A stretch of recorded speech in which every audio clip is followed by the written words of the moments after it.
Oração, capítulo 18. Oração e adoração. Oração e adoração são essenciais para o crescimento espiritual. Procurem todas as oportunidades para irem onde se faz oração. Aqueles que estão realmente em busca de comunhão com Deus serão vistos na reunião de oração, fiéis ao seu dever e determinados e ansiosos por colher todos os benefícios que possam alcançar. Eles aproveitarão cada oportunidade para se colocarem onde podem receber os raios de luz vindos do céu. Oração privada, oração familiar, oração em reuniões públicas para a adoração de Deus, todas são essenciais. E nós devemos viver as nossas orações, devemos cooperar com Cristo na sua obra. Nas nossas reuniões devocionais, a nossa voz deve expressar pela oração e pelo louvor a nossa adoração ao Pai Celestial, para que todos possam saber que adoramos Deus em simplicidade, em verdade e na beleza da santidade. Que pequenos grupos se reúnam à noite, ao meio-dia ou cedo de manhã, para estudar a Bíblia. Que eles tenham um momento de oração para que possam ser fortalecidos, esclarecidos e santificados pelo Espírito Santo. Cristo quer que esta obra seja realizada no coração de cada obreiro. Se abrirem a porta para a receber, virá sobre vós uma grande bênção. Anjos de Deus estarão na vossa assembleia, serão alimentados com as folhas da árvore da vida. Que testemunhos poderão exibir sobre o relacionamento amorável estabelecido com os vossos coobreiros nestes momentos preciosos em que estiverem a buscar a bênção de Deus? Que cada um conte a sua experiência com palavras simples. Isto trará mais conforto e alegria à alma do que todos os agradáveis instrumentos de música que poderiam ser trazidos para as igrejas. Cristo virá para o vosso coração. É apenas por este meio que podem manter a vossa integridade. Preparem-se para a eternidade com um zelo tal que ainda não manifestaram. Eduquem a vossa mente para apreciar a Bíblia, para apreciar a reunião de oração, para apreciar a hora de meditação e, acima de tudo, para apreciar a hora em que a alma comunga com Deus. Tenham o céu em mente, como se devessem unir com o coro celestial nas mansões lá de cima. Quando o Espírito de Deus trabalhar no coração, purificando o templo da alma da sua profanação causada pelo mundanismo e pelo amor do prazer, todos serão vistos na reunião de oração, fiéis para cumprirem o seu dever e determinados e ansiosos para colherem todos os benefícios que possam obter. O obreiro fiel que trabalha para o Mestre aproveitará cada oportunidade para se colocar diretamente sob os raios de luz que procedem do trono de Deus, e esta luz será refletida sobre outros. A presença de Deus torna sagrados os períodos de oração e de oração pública.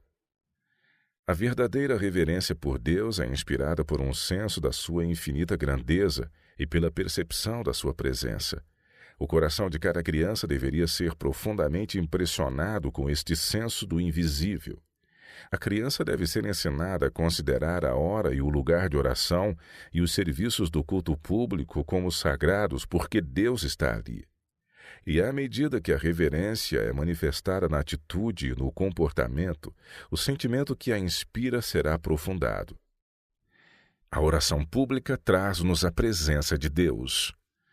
A oração, quer seja realizada numa assembleia pública, num altar de família ou em segredo, coloca o homem diretamente na presença de Deus.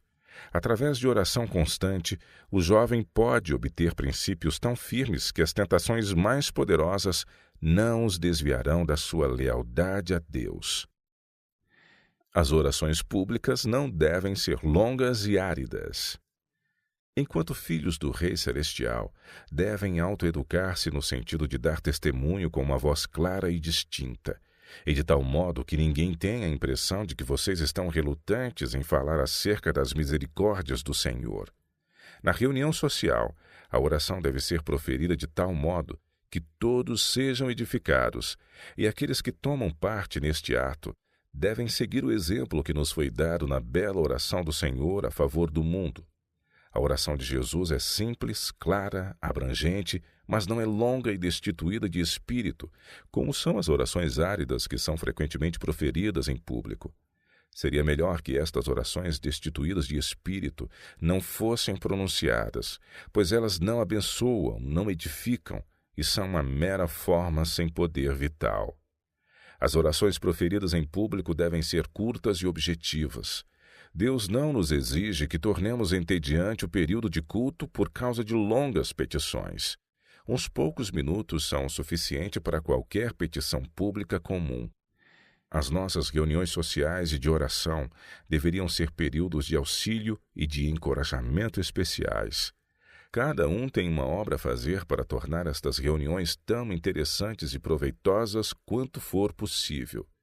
Isto pode ser feito tendo-se diariamente uma experiência renovada nas coisas de Deus e não se hesitando em falar do seu amor nas reuniões do seu povo. Se não permitirem que as trevas ou a descrença entrem no vosso coração, elas não se manifestarão nas vossas reuniões. As nossas reuniões deveriam tornar-se intensamente interessantes. Elas deveriam ser permeadas pela própria atmosfera do céu. Que não haja discursos longos e áridos e orações formais apenas para ocupar o tempo. Que as crianças tomem parte na realização do culto familiar. Que todos tragam as suas Bíblias e que cada um leia 1 ou 2 versículos. Que algum hino familiar seja entoado seguindo-se a oração. Quanto a esta, Cristo deu-nos um modelo. A oração do Senhor não foi concebida para ser repetida apenas como uma fórmula, mas é uma ilustração do que as nossas orações deveriam ser, simples, fervorosas e abrangentes. Diga ao Senhor as suas necessidades e expresse gratidão pelas suas misericórdias numa petição simples. Assim, convida Jesus como hóspede bem-vindo para o seu lar e para o seu coração. Orações longas sobre objetos remotos não são adequadas para a família. Elas tornam a hora de oração muito cansativa, quando esta deveria ser considerada como um privilégio e uma bênção. Torne um período de oração num período interessante e alegre. Discursos longos e cheios de palavreado estão deslocados, seja onde for, e especialmente na reunião social. Elas cansam os anjos, bem como as pessoas que os escutam. As nossas orações deveriam ser curtas e objetivas. Que o Espírito de Deus permeie o coração dos adoradores, e ele descartará toda a formalidade e todo o enfado. 1 ou 2 minutos é tempo suficiente para qualquer oração comum. Orações longas tornam o culto cansativo. Em cada família, deveria haver um tempo fixo para o culto matutino e vespertino. Quão apropriado é que os pais reúnam os filhos junto de si antes do pequeno almoço, para agradecer ao Pai Celestial a sua proteção durante a noite e para lhe pedir a sua ajuda, a sua orientação e o seu cuidado durante o dia. Quão adequado é que, quando a noite vem, os pais e os filhos se reúnam de novo perante ele e lhe agradeçam pelas bênçãos do dia que passou. O pai, ou na sua ausência, a mãe, deve conduzir o culto, selecionando uma porção das Escrituras que seja interessante e fácil de entender. O serviço de culto deve ser curto. Quando se lê um capítulo longo e se pronuncia uma oração longa, o serviço de culto torna-se cansativo e sente-se alívio quando ele chega ao fim. Deus é desonrado quando a hora de culto é tornada árida e aborrecida, quando é tão entediante e tão desinteressante que as crianças a temem. Pais e mães, tornem a hora do culto intensamente interessante. Não há razão para que esta hora não seja a mais agradável do dia. Se for dado um pouco de atenção para a preparação deste período, vocês poderão torná-lo interessante e proveitoso. Que o serviço de culto seja variado de tempos a tempos. Podem ser colocadas questões sobre a porção da Escritura que lhe foi lida e podem ser feitas algumas observações fervorosas e oportunas. Pode ser cantado um hino de louvor. A oração pronunciada deve ser curta e objetiva. Que aquele que conduz a oração louve Deus pela sua bondade e lhe peça auxílio com palavras simples e fervorosas. Na medida em que as circunstâncias o permitirem, que as crianças participem na leitura e na oração. Apenas a eternidade revelará o bem resultante destes períodos de culto. As nossas orações feitas em público Devem ser curtas e devem exprimir apenas as reais necessidades da alma, pedindo com simplicidade e com fé confiante aquelas coisas de que realmente necessitamos. A oração vinda de um coração humilde e contrito é a respiração vital da alma que está faminta de justiça. A partir da luz que tenho recebido sobre o assunto, decidi que Deus não requer que nós, ao nos reunirmos para o adorar, tornemos estes períodos entediantes e cansativos, permanecendo curvados durante muito tempo, escutando várias orações longas. Os que têm uma saúde frágil não podem suportar essa imposição sem sentirem um cansaço e uma exaustão extremos. O corpo fica cansado por permanecer curvado por tanto tempo. E o que é pior, a mente fica tão cansada pelo contínuo exercício da oração que não se obtém qualquer revigoramento espiritual e a reunião torna-se insuportável para eles. Eles ficam fatigados mental e fisicamente e não obtiveram qualquer força espiritual. As reuniões para aconselhamento e para oração não deveriam ser tornadas entediantes. Se possível, todos deveriam respeitar a hora indicada, e se houver pessoas atrasadas que estão meia hora ou mesmo 15 minutos para além da hora aprazada, não se deverá esperar por elas. Se houver pelo menos 2 presentes, eles devem reclamar a promessa de Deus. A reunião deve começar na hora indicada, se possível, estejam muitos ou poucos presentes. A formalidade e a rigidez gélida devem ser postas de lado, e todos devem estar prontos a cumprir o dever. Durante ocasiões comuns, não deve haver oração por mais de 10 minutos. Depois de haver uma mudança na posição e o exercício da entoação de hinos ou da exortação ter quebrado a monotonia, então se alguém sentir a necessidade de orar, que ore. Todos deveriam sentir que é um dever cristão pronunciar orações curtas.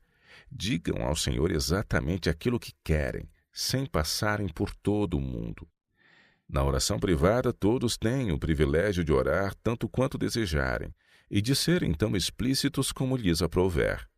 Eles podem orar por todos os seus familiares e amigos.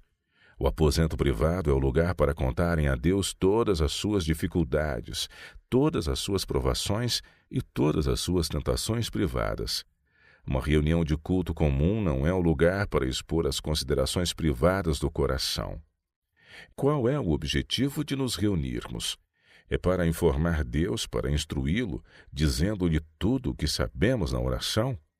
Nós reunimos-nos para nos edificarmos mutuamente por um intercâmbio de pensamentos e de sentimentos, para obter força, luz e coragem ao nos familiarizarmos mutuamente com as nossas esperanças e as nossas aspirações, e através das nossas orações determinadas e fervorosas, proferidas com fé, recebemos vitalidade e vigor da fonte da nossa força.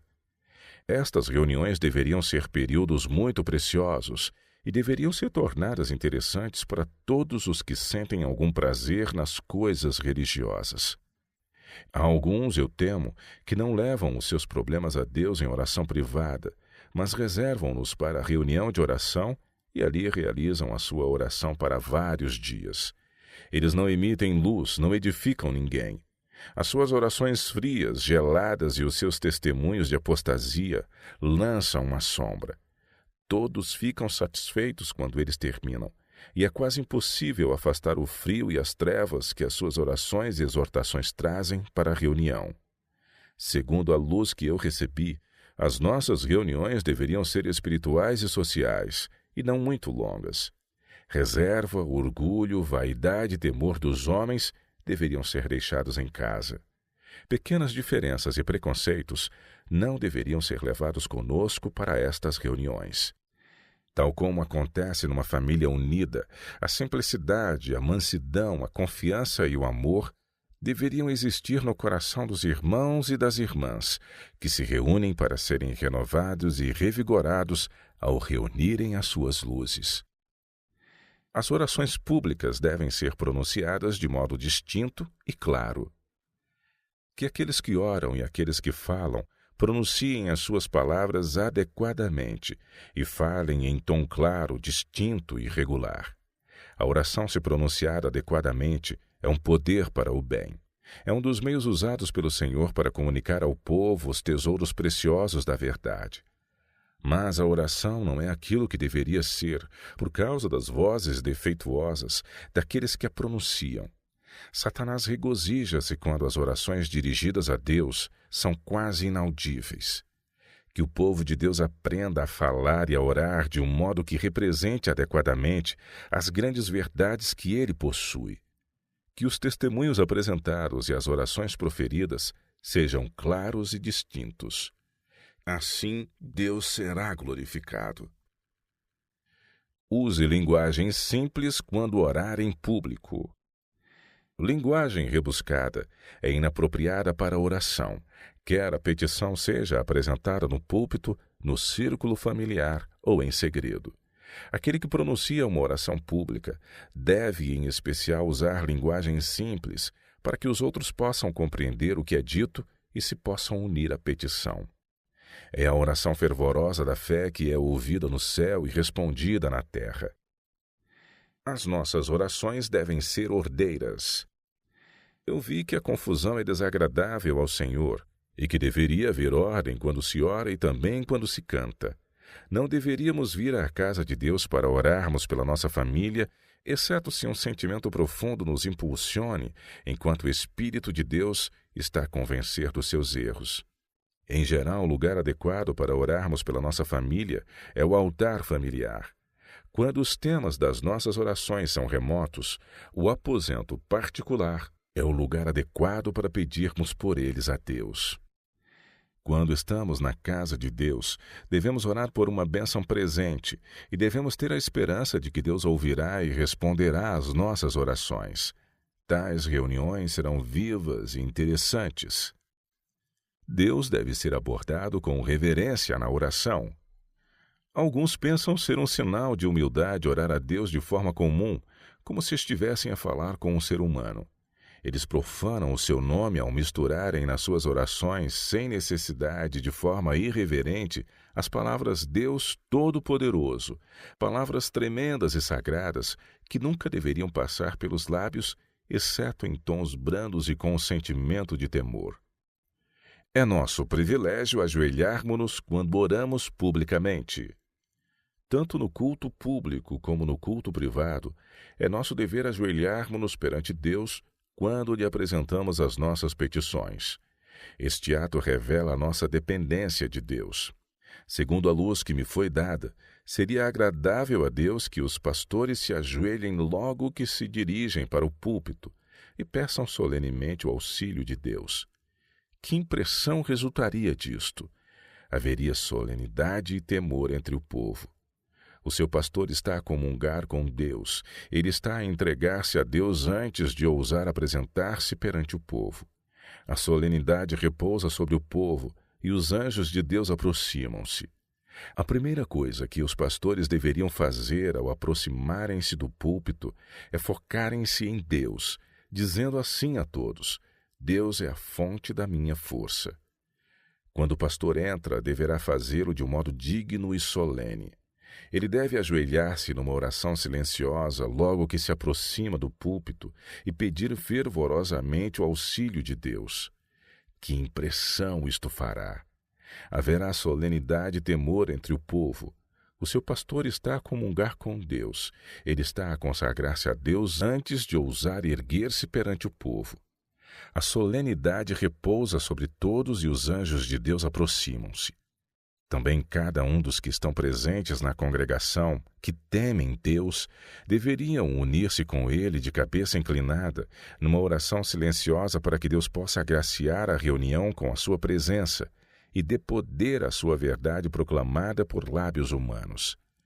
Quando a reunião é aberta com uma oração, todos os joelhos devem dobrar-se na presença do Santo e cada coração deve elevar-se a Deus em devoção silenciosa. As orações dos adoradores fiéis serão ouvidas e o ministério da palavra revelar-se-á eficaz. A atitude sem vida dos adoradores na casa de Deus é uma grande razão que explica por que o ministério não realiza maior bem. A melodia de um cântico proveniente de muitos corações em entoação clara e distinta, é um dos instrumentos de Deus na obra de salvar almas. Todo o serviço litúrgico deve ser conduzido com solenidade e reverência, como se estivéssemos na presença visível do Senhor da Assembleia. Tanto no culto público como no culto privado, é nosso privilégio dobrarmos os nossos joelhos perante Deus quando lhe apresentamos as nossas petições. Jesus, pondo-se de joelhos, orava. Lucas 22, 41. Dos seus discípulos está registrado que também eles, pondo-se de joelhos, oravam. Veja Atos 9, 40. Paulo declarou: "Me ponho de joelhos perante o Pai do nosso Senhor Jesus Cristo." Efésios 3, 14. Ao confessar os pecados de Israel perante Deus, Esdras ajoelhou-se. Veja Esdras 9, 5. Daniel 3 vezes no dia se punha de joelhos e orava e dava graças diante do seu Deus. Daniel 6, verso 10. A oração pública é importante, mas não é suficiente. A oração familiar ou pública não é o suficiente. A oração secreta é muito importante.